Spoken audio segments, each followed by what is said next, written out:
BJP की सरकार, जब जब बीजेपी के लोग विपक्ष में रहे तो ओपीएस की बातें किए। 10 साल से आप सत्ता चला रहे हो, 11वां बजट पेश कर रहे हो। पूरा देश आज ओपीएस के लिए सरकारी कर्मचारी परेशान है।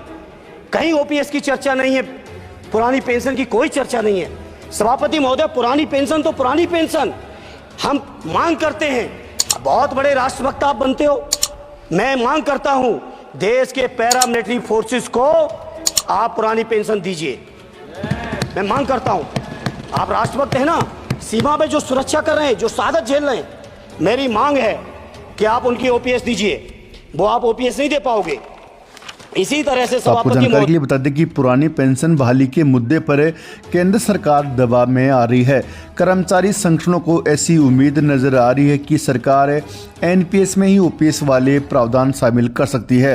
हालांकि national joint council of action यानी एनजेसीए के वरिष्ठ पदाधिकारी, स्टाफ साइड की राष्ट्रीय परिषद जेसीएम के सदस्य और अखिल भारतीय रक्षा कर्मचारी महासंघ के महासचिव सी श्री कुमार कहते हैं कि कर्मचारियों को केवल गारंटी करते पुरानी पेंशन ही चाहिए, उन्हें एनपीएस में सुधार मंजूर नहीं है।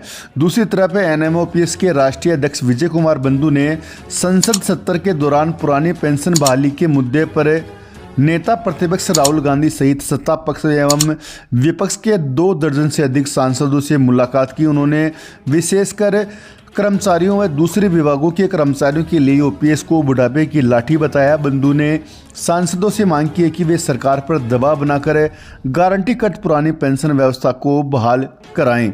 केंद्र सरकार के सूत्रों का कहना कि पुरानी पेंशन की मांग पर गंभीरता से काम हो रहा है। गत वर्ष मार्च 2023 में केंद्र सरकार ने वित्त सचिव टीवी सोमनाथन की अध्यक्षता में जो कमेटी गठित की थी, अब किसी भी वक्त उसकी रिपोर्ट आ सकती है। इस कमेटी के गठन का मकसद गैर अंशदायी और वित्तीय रूप से अस्थिर पुरानी पेंशन प्रणाली पर वापस लौटे बिना एनपीएस लाभों को बेहतर बनाने के तरीके खोजना था। इस कमेटी में कार्मिक लोक शिकायत व पेंशन मंत्रालय के सचिव व विभाग के विशेष सचिव और पेंशन फंड नियामक विकास प्राधिकरण के अध्यक्ष को बतौर सदस्य शामिल किया गया था।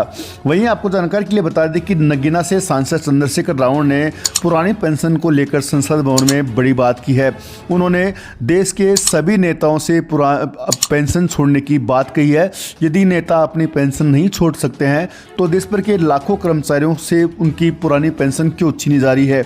उन्होंने सरकार से मांग की है कि तत्काल देश भर के 52 लाख से ज़्यादा केंद्रीय कर्मचारियों को पुरानी पेंशन बहाल करके तोहफा दिया जाना चाहिए। आपको बता दें, कमेटी से कहा गया था कि वह नई पेंशन स्कीम यानी एनपीएस के मौजूदा फ्रेमवर्क और ढांचे के संदर्भ में बदलाव की सिफारिश करें। किस तरह से नई पेंशन स्कीम के तहत पेंशन के लाभ को और ज़्यादा आकर्षक बनाया जाए, इस बाबत सुझाव दे।